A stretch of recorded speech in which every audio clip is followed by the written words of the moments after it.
Attention gamers, before I tell you the epic story about a game where I took 5 enemy players and simultaneously made them all my bitch, I would like to start this video out by getting mathematical as fuck to prove that press the attack is the way to play EZREAL and that all the people writing these MOBAfire guides recommending Conqueror can go suck my fat Aunt Betty's left tit. So what you are seeing on the screen are the raw damage numbers side by side of running both of these builds. I want to show that even the apparent EZREAL messiahs out there telling me that I have a micro penis for not being able to 10 stack a Conqueror buff are wrong by showing that even after 10 attacks, PTA still comes out on top. I also tested with 3 items to see how it scales, still PTA. Oh, and with firing cues in between? PTA again bitches. But also, it's worth noting that PTA scales with percent, not just flat numbers, so you swing a fat meat spinner with more items, and it amplifies your whole team's damage against that target, making all your homies swing a slightly bigger dick as well while Conqueror leaves your friends hanging. But here's the icing to this goddamn fake tit clinic of an argument, and this applies more to low elo, and that's the aspect of basic human psychology. EZREAL excels at poking and quick trades but not prolonged auto attack fuck fests in lane. Well, press the attack makes it so these motherfuckers see 1 to 2 marks under them and rip a little wet shirt thinking about what a third one will do and back the shit off. Think about it this way. If you knew that when you eat 3 pieces of cake, you immediately throw up, do you think when goddamn Betty comes in offering you a 3rd piece of cake after you have had 2 you are going to take it? Hell no. You are gonna tell Betty to fuck off. And that is my essay on why PTA is king. If you are pumped to watch me shove cake down the enemy team's throats with this build and enjoy this type of content, please consider subscribing and leaving a like. Thanks everyone.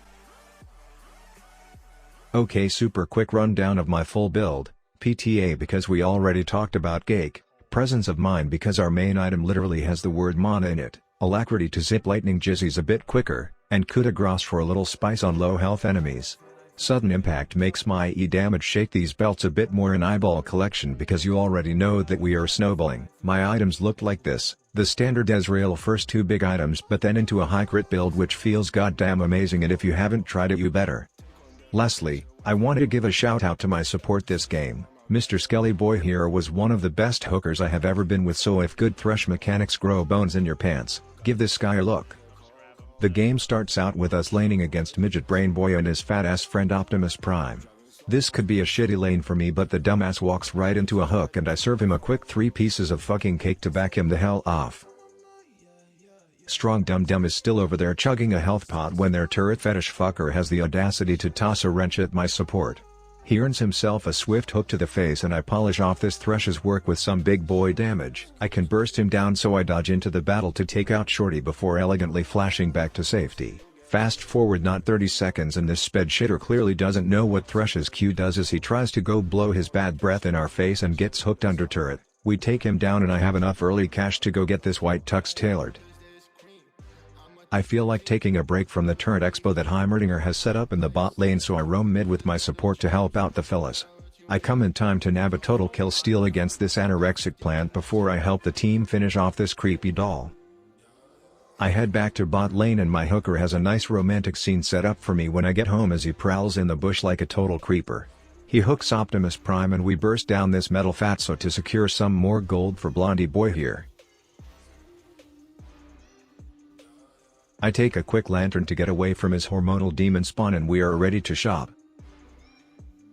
Just as I am calling an Uber to get me to the outlets because I want to buy some things, I see my support having a threesome with Dragon and some tall tree humper, so I decide to go film it for the views.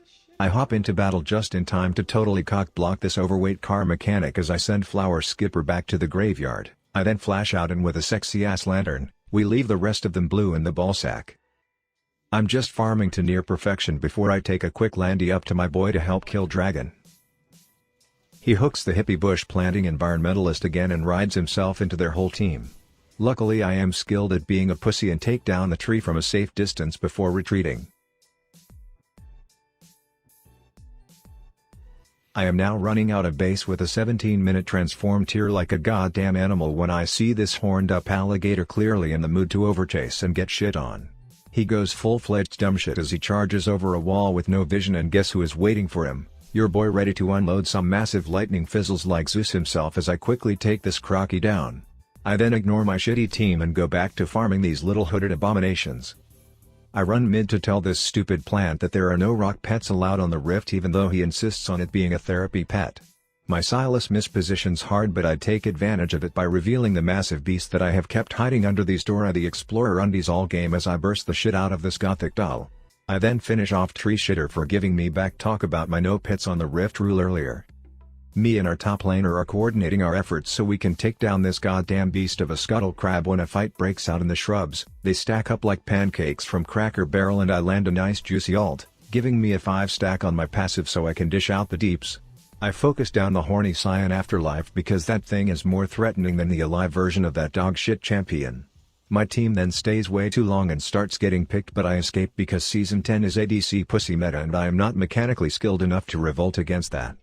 My team finally gets out of the penalty box after being punished for overstaying like my dog in the bathroom when I am trying to take a shit and we are now fighting against this albino dragon.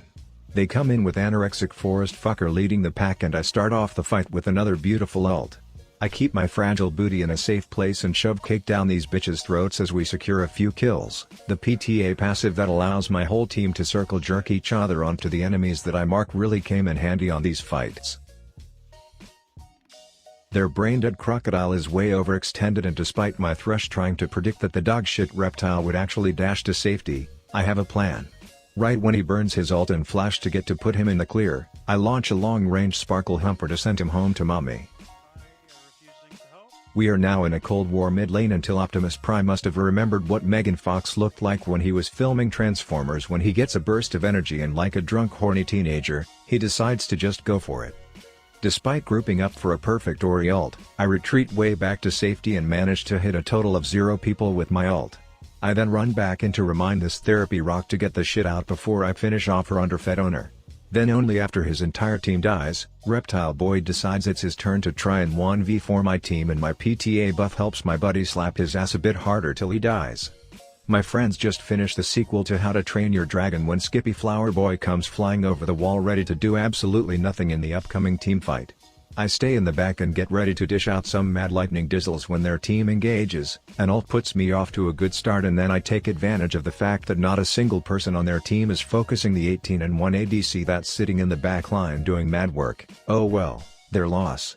I am now topside methodically taking objectives as my team is trying their best to make this a close game despite the fact that my dick slobber is stained across every single person on the enemy team.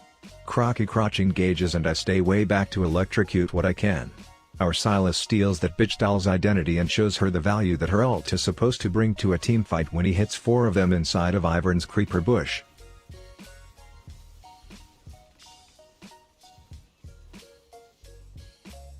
We close out the fight as their team's biggest threat, Afterlife Cyan, makes me burn my summoner to stay alive. We are now playing some PvE to see who can do the most damage to this erect worm when my support gets himself in the middle of a rager while zoning their team out.